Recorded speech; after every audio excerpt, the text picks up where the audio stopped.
Hello and welcome to another Looney Tunes review video. If you're new to the channel, consider subscribing as it helps out the channel, and give this video a like if you do like it. So this is a review for Rabbit Transit, released on the 10th of May 1947, and it's the 496th in the series, and it's directed by Friz Freleng. It's a copyrighted cartoon, so I can't play the cartoon here on YouTube. Best way to watch it are on the Looney Tunes Gold Collection Volume 2 DVD set and on the Platinum Collection Volume 2 Blu-ray set. I'll have links below to purchase if you don't have them. And since I can't show the cartoon, I'll just give you a brief synopsis in case you haven't seen it. And this cartoon is the third of the Bugs Bunny vs. Cecil Turtle trilogy of shorts, where Bugs once again is furious at the idea of a turtle beating a rabbit, so he challenges Cecil once again to a race, with the two agreeing to a no cheating rule. Which, does it happen? No, of course not. Of course not. Now, with me to discuss this one is someone who is not a cheater. It's my good friend Blue Genocide. Say hi. Hi, everybody. This is the best one in the trilogy. Don't spoil it. Don't spoil it. But I'll just run through three very quick bits of trivia before we get into the discussion. Now, the title itself is a play on the phrase, rapid transit, if I could talk properly today, which is actually quite fitting because around this time, the late 40s, things were starting to really ramp up with freeways and major highways, rapid transit systems. They were starting to pop up all over the USA, and it was kind of a new thing. I mean, you just got to watch Roger Rabbit to if you want to find out a little bit more, because that's actually partially based on fact.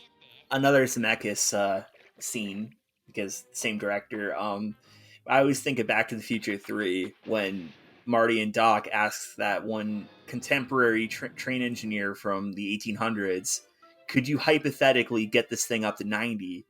And then he just asks, why the hell would you need to travel that fast? I always think of that. Exactly. Great trilogy. Me and Blue should discuss that one of these days. It's so great. But back to this review, of course. I mean, now, most of you probably know this, but I will mention anyway that this is based off the Aesop fable, The Tortoise and the Hare, which has been done numerous times in regards to animated shorts, with probably the most famous one being the Disney one, which won an Oscar. And the telegram that you very, very briefly see, you probably have to pause it if you watch this. It's a parody of Western Union, where they, for some reason, have Western Bunyan. But the address itself doesn't seem to be any mean anything. But hey, if you think it does, let me know in the comments below. I mean, maybe it's the half joke. I don't know. But anyway, So with this one, you've already spoiled it and said that this is your favorite of the three, Blue. Given that the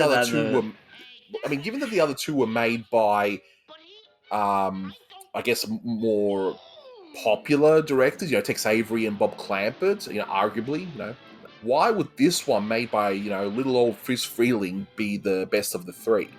I want to say this outright and say that Freleng gets a lot of flack nowadays, but he was the one I still think understood Bugs the best. I would say that of the 50s, Freleng is my favorite of the directors. Who all know that I prefer the 40s in terms of like the Looney Tunes shorts that were coming out, but of the 50s stuff, the Bugs and Yosemite Sam cartoons are my favorite. I'm not trying to say that Chuck Jones isn't great either. I just think that he's a little bit overpraised, but that's not the point of this video. Now, do I think that Avery and Clampett, if they kept at it, they could have done another Cecil Turtle cartoon that could have been better? But my opinion about both of the first two are that they're fine cartoons. They absolutely are. But both of them don't fully understand Bugs. And I hear a lot of complaints about like shorts like Buckaroo Bugs, where Bugs is basically harassing this mass marauder throughout the entire short, and he's just being a bully. And the inverse is happening here, where they strip all of Bugs' character and give it to a new character, Cecil. And it's not that Bugs did anything to hurt Cecil.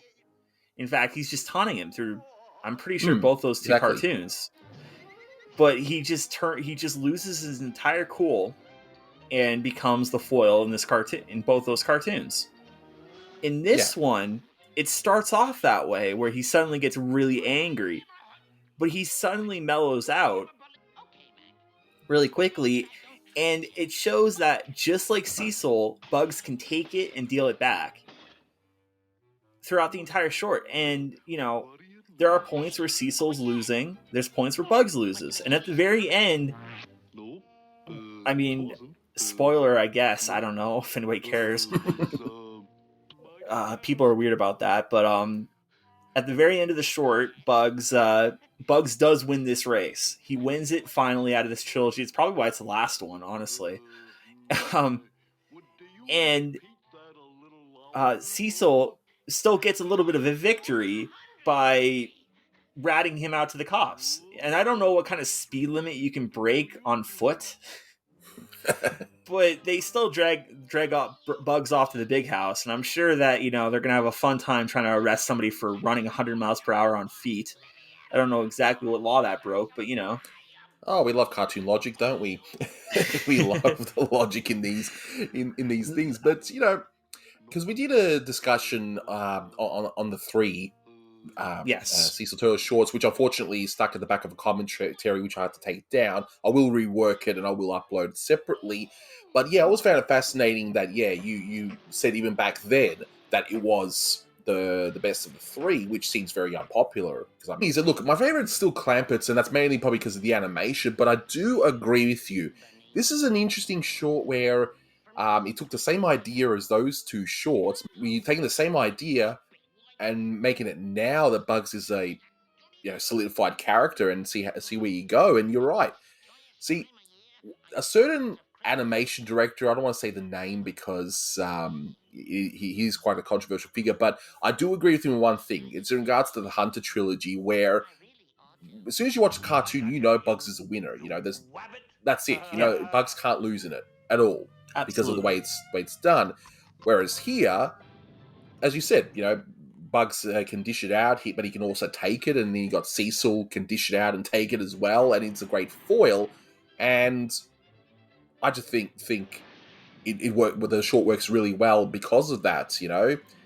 I think I also want to say that I think that if Freleing did more with Cecil, I think there could have been something amazing there. I Yeah, really do. yeah, And I really think that it's just a shame that there weren't more of these, because having a character on the level of Bugs to sort of work off each other is interesting, and it doesn't happen too often. Mostly because if they're copying anything from Looney Tunes for a new adaptation, it's usually Chuck Jones stuff that gets copied. mm, exactly right. But at least Cecil's made a comeback, which is good. Oh yeah.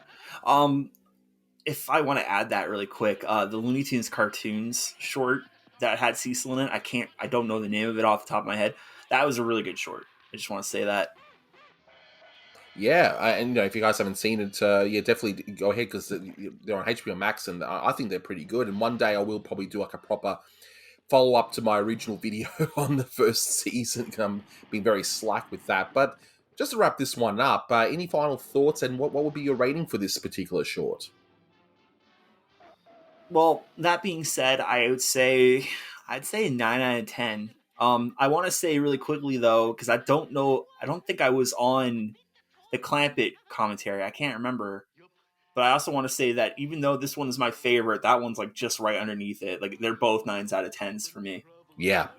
Yep, that would be my thinking too. So, look, I would give this one probably either an 8 or 9. I'm sort of a bit, I suppose. I guess it depends on my mood. You know, maybe eight Well, point you know five. We'll what? just say 8.5. You know what? That's probably I'm good enough. I'm just happy that I'm not the one giving the lower rating this time. All right. Oh, that's right. That's right. That's right. But yeah, we'll wrap it up here. But I will soon upload a reformatted version of that wonderful Bugs versus Cecil Turtle trilogy thing that we did a while back. So, as always, guys, thank you so much for listening. And until next time, take care.